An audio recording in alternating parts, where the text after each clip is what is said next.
Jambusar police મથકના head constable 75,000ની લાંચ લેતા ઝડપાયા। ભરૂચ એન્ટી કરપ્શન બ્યુરો દ્વારા જંબુસર પોલીસ સ્ટેશનમાં ફરજ બજાવતા વર્ગ 3ના સશસ્ત્ર પોલીસ કર્મી નારાયણભાઈ ફતુભાઈ વસાવા સામે 75,000ની લાંચની માંગણીનો ગુનો નોંધાઈ ગયો છે। અરજદાર પ્રકરણની તપાસ દરમિયાન આરોપીને હેરાન ન કરે તે દરમિયાન ગેરકાયદેસર લાભ સ્વરૂપે લાંચની માંગણી કરી હોવાનું સામે આવ્યું છે। ફરિયાદી તરીકે એસીબી પોલીસ ઇન્સ્પેક્ટર એમજે સિંધે દ્વારા ફરિયાદ નોંધવામાં આવી છે।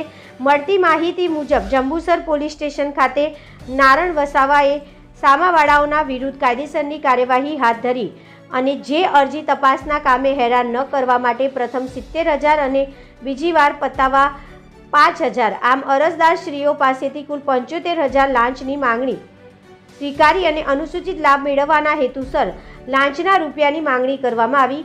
લાંચની માંગણી જંબુસર ભાટિયા મોબાઈલ દુકાન નજીક તેમજ મામલતદાર કચેરીના કમ્પાઉન્ડમાં થયેલી હોવાની ફરિયાદ નોંધાઈ હતી। આરોપી લાંચ સ્વીકારવા અને અનુસૂચિત લાભ મેળવવા ગેરવર્તણૂકનો આચાર્ય હોવાનું સ્પષ્ટ થાય છે। મામલે વડોદરા શહેર એસીબીએ એજે ચૌહાણ દ્વારા તપાસ હાથ ધરવામાં આવી રહી છે, જ્યારે સમગ્ર કામગીરી ઇન્ચાર્જ મદદનીશ નિયામક આર ચૌધરી સુરત એકમના સુપરવિઝનમાં ચલાવવામાં આવી રહી છે। Reporter Mehul Parmar, BA news Gujarati.